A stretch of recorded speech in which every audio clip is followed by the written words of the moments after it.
지도부 출범과 함께 검찰의 민주당사 침탈, 이재명 대표에 대한 무리한 선거법 기소, 이재명 대표의 단식투쟁, 이재명 대표에 대한 체포동의안 가결과 영장 기각, 수백 번의 압수수색과 검찰의 망신주기 피의사실 공표와 재판 속에 이룬 값진 총선 승리였습니다.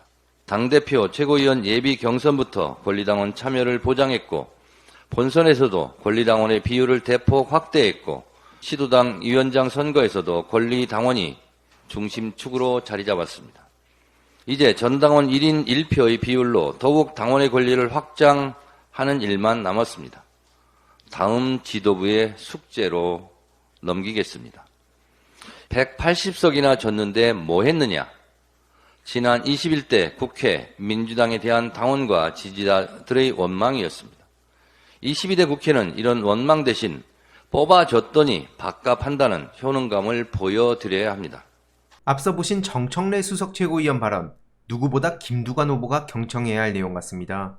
민주당이 본격적인 당원 중심 정당으로 변해가던 와중에 본인 지지율이 생각보다 안 나와서인지 아니면 작정하고 이재명 후보 스크래치만 내는 게 목적인지 모르겠지만 계속 이재명 대표와 지지자들을 향해 비난만 퍼붓고 있기 때문인데요. 여전히 정신 못 차리고 이재명 대표가 독주 체제를 만들고 있다, 내부 분열과 갈등을 촉발시켰다, 이런 이야기만 하는 중입니다. 그러더니 결국 민주당원들의 영린까지 건드리는데요. 심상정 씨와 연대했다면 대선 결과가 달라졌을 거랍니다. 기가 막혀서 원. 아무리 이재명 대표를 비난하고 싶다 해도 그렇지 뻔히 대선 과정을 봤을 텐데 저게 할 소리입니까? 심상정 씨가 진보 정치인입니까? 민주당의 김대중 정신이 사라지고 있다고요? 본인처럼 기승전 지지자 욕만 하면 그게 김대중 정신을 이어가는 겁니까? 좀 적당히 해야죠. 본인은 그렇게 다양성을 존중해서 김병주 후보 발언 중에 멋입은 표정으로 그냥 나가버린 겁니까? 이젠 돌아올 수 없는 강을 건넜다고 생각하고요. 세상이 빠르게 변해가는데 혼자 도태되는 정치인의 전형적인 모습을 보여주는 것 같네요. 저런 올드함과는 전혀 다른 정청래 수석 최고위원의 오늘 발언으로 영상 마치겠습니다. 당원이 주인되는 대중정당이 되면 고질적인 계파가 해체됩니다. 사람 위에 사람 없고 사람 밑에 사람 없다. 사람은 누군가로부터 침해당하지 않을 권리, 천부 인권을 갖고 태어납니다. 민주주의 제도는 수천 년 동안 수많은 사람들의 핏값으로 쌓아올린 금자탑입니다. 지금은 당연한 것처럼 여겨지는 권리도 따지고 보면 수많은 사람들의 오랜 노력과 고초 속에 피어난 꽃입니다. 대통령 선거 때 만 18세 이상 국민 누구나 1인 1표의 투표권을 행사합니다.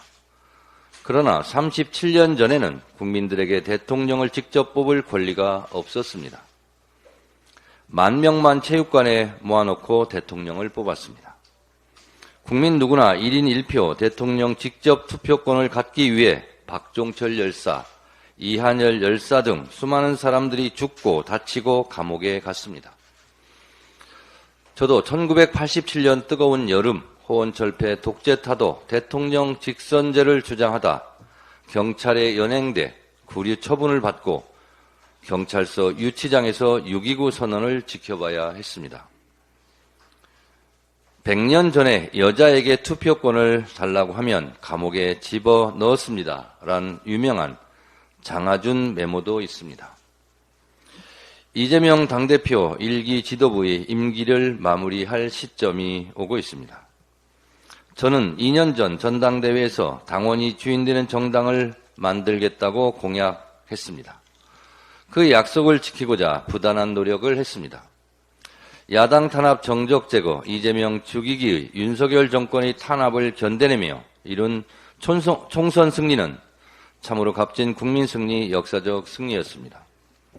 지도부 출범과 함께 검찰의 민주당사 침탈, 이재명 대표에 대한 무리한 선거법 기소, 이재명 대표의 단식투쟁, 이재명 대표에 대한 체포동의안 가결과 영장 기각, 수백 번의 압수수색과 검찰의 망신주기 피의사실 공표와 재판 속에 이룬 값진 총선 승리였습니다. 당내 사정도 결코 녹록하지는 않았습니다.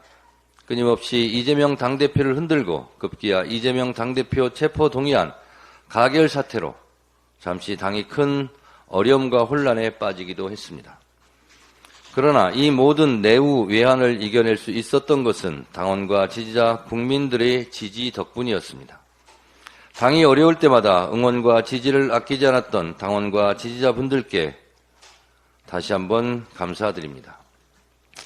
이러한 어려움 속에서도 당원이 주인되는 정당 건설을 위한 발걸음은 멈추지 않았습니다. 당원들의 열렬한 참여 속에 공천혁명을 이루었고 그 동력으로 총선을 승리로 이끌었습니다. 그 어느 때보다 당원 참여의 효능감을 느낄 수 있었던 선거였습니다. 이에 발맞춰 전당대회 룰을 대거 당원 주권 시대에 맞게 정비했습니다. 당대표, 최고위원 예비 경선부터 권리당원 참여를 보장했고 본선에서도 권리당원의 비율을 대폭 확대했고 시도당 위원장 선거에서도 권리당원이 중심축으로 자리 잡았습니다. 이제 전당원 1인 1표의 비율로 더욱 당원의 권리를 확장하는 일만 남았습니다. 다음 지도부의 숙제로 넘기겠습니다. 이처럼 당원이 주인되는 정당이 되면 당장 계파 해체의 효과가 나타날 것입니다. 계파 보스가 없어지고 계파 보스에 줄을 서서 공천권을 따보려는 시도를 할 의미가 없어집니다. 이제 당원 중심적 사고를 해야 하고 당원들에게 평가를 받아야 합니다. 당원과의 만남, 당원과의 소통을 더 늘려나가야 할 것입니다. 계파가 없어지고 정책과 노선에 따라 정파 활동이 활발해질 것입니다. 정책 공부 모임 중심으로 건전한 토론 문화가 정착될 것입니다. 당이 건강해지고 유능하고 강한 정당이 될 것입니다. 강하고 유능한 정당, 당원이 주인되는 정당으로 정권 탈환의 길을 넓혀 나가야 합니다. 180석이나 졌는데 뭐 했느냐? 지난 21대 국회 민주당에 대한 당원과 지지자들의 원망이었습니다. 22대 국회는 이런 원망 대신 뽑아줬더니 밥값한다는 효능감을 보여드려야 합니다. 여의도에서, 광장에서 줄탁 동시의 협력을 통해 이 무도한 윤석열 정권을 조기 마감시켜야 합니다. 지금은 의견이 분분해도 시간이 좀 지난 후에 생각해보면 당원이 주인되는 대중정당이 얼마나 큰 무기였는지 알게 될 것입니다.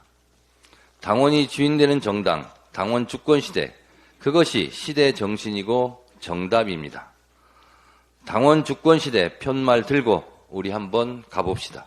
이번 영상도 재미있게 보셨다면 구독과 멤버십 부탁드립니다. 특히 멤버십 희동이님들께 정말 감사드린다는 점 다시 한번 말씀드리고요. 주위에도 널리 공유 부탁드리겠습니다.